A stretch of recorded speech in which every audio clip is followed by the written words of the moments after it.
Hello friend, this is Amir and you are watching Safety Point. This is the first lecture of Nibos IGC 1 Element 1। तो सबसे पहले हम content देख लेते हैं। इस एलिमेंट 1 के अंदर हमें क्या क्या पढ़ना होगा। पहला है हमारा मोरल्स एंड मनी।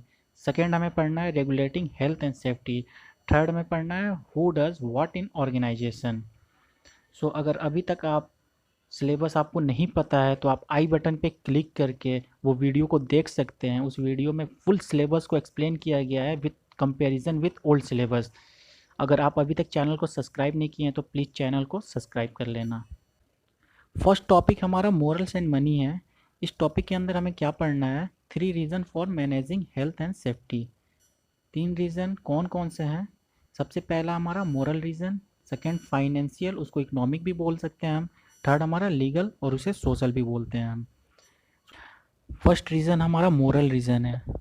अगर आपको नोट्स बनाना है तो आप ये कंटेंट को नोट कर सकते हो, बिकॉज़ ये मैंने आरआरसी के बुक से ही लिया हुआ है। मैं आपको इसको बस एक्सप्लेन कर देता हूँ मोरल रीज़न होता क्या है। मोरल रीज़न को हिंदी में बोलते हैं हम नैतिक कारण।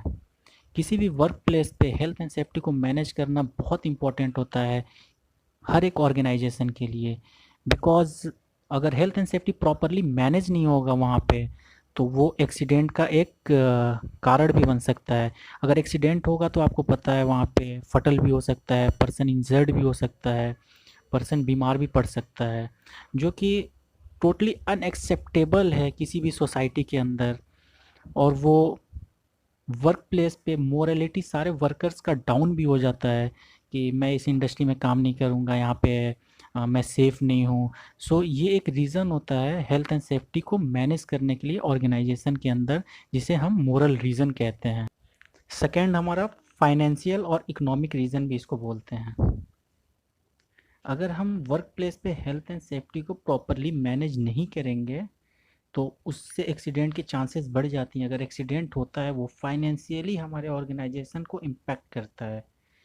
फाइनेंशियल लॉस जो है उसको 2 कैटेगरी में क्लासिफाई किया गया है इस पार्ट में। सबसे पहला जो है हमारा वो है डायरेक्ट कॉस्ट और सेकेंड हमारा इनडायरेक्ट कॉस्ट। इसके अंदर ही हमारा इंश्योर्ड कॉस्ट भी आता है और एक अनइंश्योर्ड कॉस्ट भी आता है। डायरेक्ट कॉस्ट क्या होता है हमारा, जो भी मिजरेबल कॉस्ट होता है उसको हम डायरेक्ट कॉस्ट बोलते हैं, जो डायरेक्टली इम्पैक्ट करता है ऑर्गेनाइजेशन को। लाइक एग्जांपल अगर हम ले लें तो वर्कर सिक पे, first aid treatment, lost of damage product, lost of production, fine, compensation पे टू द विक्टिम, ये सारा जो जो भी पे है ये सारा हमारा डायरेक्ट कॉस्ट में आता है।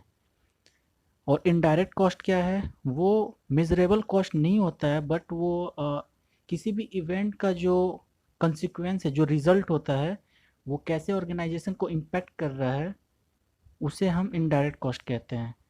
लाइक अगर एक्सीडेंट हो जाता है कंपनी के अंदर तो उसकी इमेज ख़राब होती है उस इंडस्ट्री की, कि ये इंडस्ट्री में इतने एक्सीडेंट होते हैं, ये इंडस्ट्री का बिजनेस रेपुटेशन सही नहीं है। तो धीरे धीरे जो बिजनेस पार्टनर होते हैं उस इंडस्ट्री के साथ जुड़े हुए, वो भी अपना बिजनेस कम करने लगते हैं उस इंडस्ट्री के साथ। तो ये सारा जो भी कॉस्ट होता है उसको हम इनडायरेक्ट कॉस्ट कहते हैं। और भी इनडायरेक्ट कॉस्ट में आता है, जैसे आप अगर किसी का एक्सीडेंट हो गया उसके जगह पे नए बंदे को हायर करोगे, आप उसको ट्रेनिंग दोगे, ये सारा जो भी कॉस्ट आता है वो इनडायरेक्ट कॉस्ट में आता है। वो इनडायरेक्टली कंपनी को, ऑर्गेनाइजेशन को फाइनेंशियली इम्पैक्ट करता है।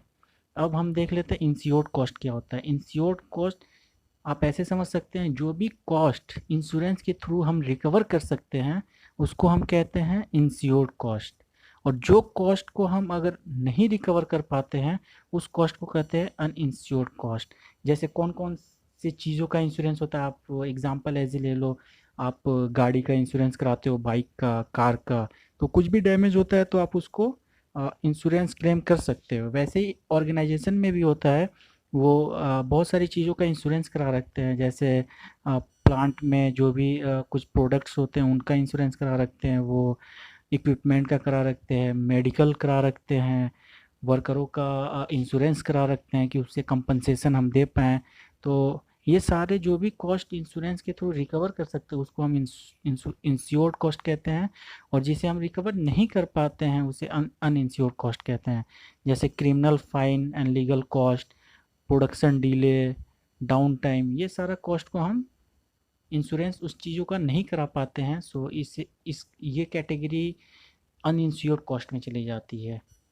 लीगल और सोशल रीज़न, लीगल और सोशल रीज़न को हम बोलते हैं हिंदी में कानूनी कारण।